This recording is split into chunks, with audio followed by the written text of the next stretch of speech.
ராமநாதபுரம் மாவட்டம் சத்திரக்குடி அருகே வாசன் மெட்ரிகுலேஷன் பள்ளி வாகனம் லாரி மோதி கவிழ்ந்த விபத்தில் 30 குழந்தைகள் காயமடைந்தனர். இது குறித்த விவரங்களுடன் செய்தியாளர் வீரகுமரன் இணைந்திருக்கிறார். வீரகுமரன், குழந்தைகள் இப்போ பாதுகாப்பா இருக்கிறாங்களா?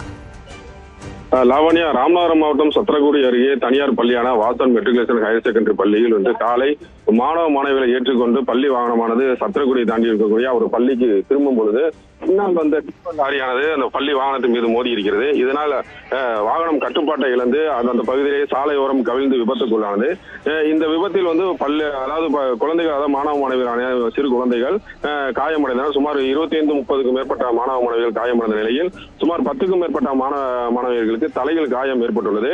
மற்றவர்களுக்கு சிறு காயங்கள் ஏற்பட்டுள்ளது. இந்நிலையில் அருகில் இருந்தவர்கள் 108 ஆம்புலன்ஸ் மூலம் மாணவ மாணவிகளை ராமநாதபுரம் அரசு மருத்துவக் கல்லூரி மருத்துவமனைக்கு அனுப்பி வைத்தனர். இந்நிலையில் அந்த மருத்துவக் கல்லூரி மருத்துவமனையில் தீவிர சிகிச்சை பிரிவில் மருத்துவர்கள் சிகிச்சை அளித்து வருகின்றனர்.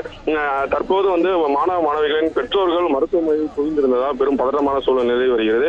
இப்பகுதி போலீஸ் பாதுகாப்பு போடப்பட்டு மாணவ மாணவிகள் தீவிர சிகிச்சை பிரிவில் கண்காணிக்கப்பட்டு வருகின்றனர். அது மட்டுமல்லாமல் பரமக்குடி சட்டமன்ற உறுப்பினர் முருகேசன் அவர்களும் நேரில் மாணவ மாணவிகளை பார்வையிட்டு அவர்களுக்கு ஆறுதல் கூறி வருகிறார். லாவண்யா, விவரங்களுக்கு நன்றி வீரகுமரன்.